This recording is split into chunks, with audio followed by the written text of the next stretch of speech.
This is Avenida Paulista. It's the busiest and most important avenue in all of Sao Paulo. And this is the first anti-World Cup protest being held here in the city in 2014. While the numbers are not nearly as big as what we saw last June, this is still very much a youth-led movement. I would say well over 1,000 people here.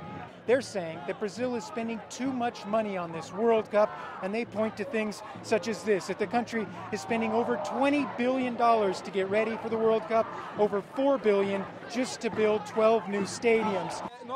We're seeing huge amounts of money being spent on the World Cup, but health, education, public transport and housing, all these basic rights of Brazilians are being taken away and not guaranteed. We've seen all sorts of signs out here, mostly signs that say FIFA go home, others that say no to corruption, no to capitalism, people power, and this one as well, it's pretty self-explanatory, saying don't come to the World Cup in 2014.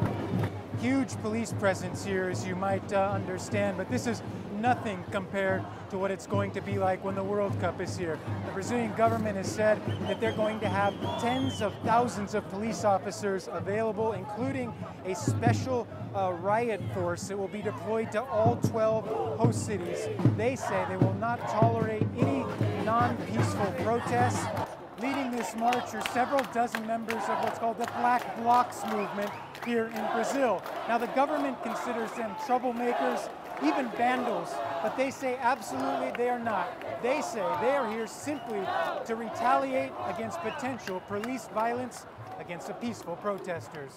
Things are starting to get a little out of control now as some of the protesters and the police are starting to clash, and you can see some sound grenades going off right now. This is how many of the protests have turned into situations such as this, utter confusion. It shows how just a few protesters can really throw the city into chaos.